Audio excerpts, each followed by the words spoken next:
न्यायमूर्ती संदीप शिंदे समिती स्थापनेनंतर 31 जुलैपर्यंत ही आकडेवारी समोर आलेली आहे.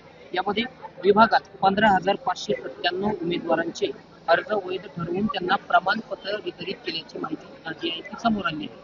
एवढी जी मरमर चालली सरकारची खटाटोप करायची, इतके प्रमाणपत्र दिले, तितके व्हॅलिट्या दिल्या. मीडिया ट्रायल घेऊन तुम्ही गैरसमज मराठ्यात का केला? बावनकुळेने पत्र का दिलं? शिरसाटनी व्हॅलिट्या रद्द का करायला लावल्या आणि त्याची मीडिया ट्रायल का घेतली? तुम्हाला हैदराबाद आणि सातारा संस्थान आणि कोल्हापूरचं गॅजेटियर द्यायचं नव्हतं. तुम्हाला मी 1 वर्ष झालंय मुंबईत आल्यापासून 58 लाख नोंदीचा डाटा मागतोय. तुम्ही देत नाही तर मी माझ्या मराठ्याला देतो तुमची नोंद निघाली म्हणून. तुम्ही का दिल्या नाही? याचा अर्थ तुम्हाला त्या कमी करायच्यात, मराठ्याचं वाटोळं करायचंय. कारण मी पक्का आरक्षण दिलंय मराठ्याला. आणि हे तुम्हाला गैरसमज पसरायचा आहे काय आमच्या अभ्यासकाच्या माध्यमातून बी, समन्वयकाच्या माध्यमातून बी मराठ्याच्या. हे टिकणार नाही, हे खोटं आहे. मराठा पोरं तुम्ही भयभीत करायचं काम का केलं? कारण हे पक्का आरक्षण आहे मराठा हो, हेच टिकणार आहे, दुसरं कोणतं टिकू शकत नाही. पुढची भूमिका काय आहे या प्रमाणपत्राच्या बाबतीमध्ये? मला सरळ या पवित्र भूमीतून सांगायचं, तुळजापूरच्या एकनाथ शिंदे साहेबांनी त्या शिरसाटला सांगून किंवा काय करायचं मला माहित नाही, चूक दुरुस्त करा. फडणवीस साहेबांनी त्या बावनकुळ्याला सांगून चूक दुरुस्त करा. नसता तुमचा माज उतरल्याशिवाय मी बसत नाही. तुम्हाला काय प्रयत्न करायचे, तुम्हाला काय षडयंत्र रचायचे, काय ताकद लावायची पोलिसाची, तुम्ही ते पुरी लावा. आता सामना मराठ्या संघ, मी सोडत नाही तुम्हाला. पाडलंय यांनी प्रमाणपत्र, आता तुम्हाला पुरावे दिले राव. याच्यापेक्षा काय पाहिजे?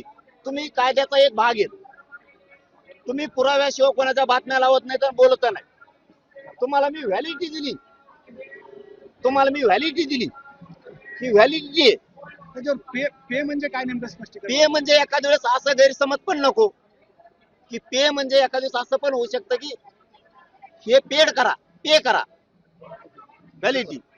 पण आता ते मराठीच विश्लेषण तर केलं आम्ही इंग्लिशचं, तर त्याच्यात पैसे द्या आले. पैसे झालेले काय आता किती मागती काय मागते, हे पैसे द्या आले याच्यात. हे म्हणजे तुम्ही बोलले होते पैशाचा उल्लेख केला होता, ते खरं ठरलं म्हणायचं. म्हणले असते ना, तर एक जण सही करायचं राहील तेवढे 15 लाख आणून देता का? तुम्ही हे पुरावे दाखवताय, हे तुम्ही सरकारी यंत्रणा जी असते, जी खातरजमा करते किंवा मंत्री असतील, त्यांच्याकडे पुरावे पोहोच केले किंवा त्यांच्याशी काही संपर्क साधलाय का?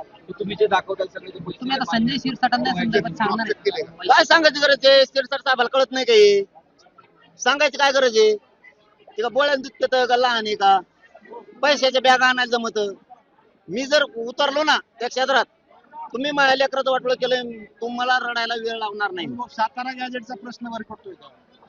सातारा गॅजेट आणि कोल्हापूर औंध पुणे हे चारी पण कारण पण तसंच आहे. कारण त्यांना हे व्हॅलिट्या द्यायच्या नाहीत, 58 लाख नोंदी द्यायच्या नाहीत आणि पक्का आरक्षण आहे. पण आमच्या काय अभ्यासकाला, काय समन्वयकाला सांगितलं जातं हे गॅजेटचं काय खरं नाही. तो संभ्रम निर्माण केलाय. मराठ्याला सांगतो हेच पक्का आरक्षण आहे. तुम्हाला आणि मला, आपल्याला दोघाला, मराठ्याला मला, आपल्याला एकमेकापासून तोडायचं. कारण यांना माहितीये जरांगे पाटील पक्का आरक्षण द्यायला आता, कारण लोकांच्या व्हॅलिटी व्हायला ना, लोक चालले नोकऱ्यात. हे याला तोडा. आता एखाद वेळेस बरेच षडयंत्र चाललंय. काय ऑर्डर काढायच्या तयारीच वाटतं फडणवीस. अटक करा, अमक करा, तमक करा याला. हा, देवेंद्र फडणवीस अटक करा, हल्ला करा, रॅल्यावरती त्याच्यावरती, आता या बैठकांवरती जरा मोडून काढा. हा असंच काहीतरी षडयंत्र शिजायला लागले त्यांचं. पुढं तर ये मनोज जरांगे, तुम्ही पुढं तर या. तुम्हाला सांगतो मी. चला, धन्यवाद. यांच्याकडे बघायचं मला, यांचा डोक्यात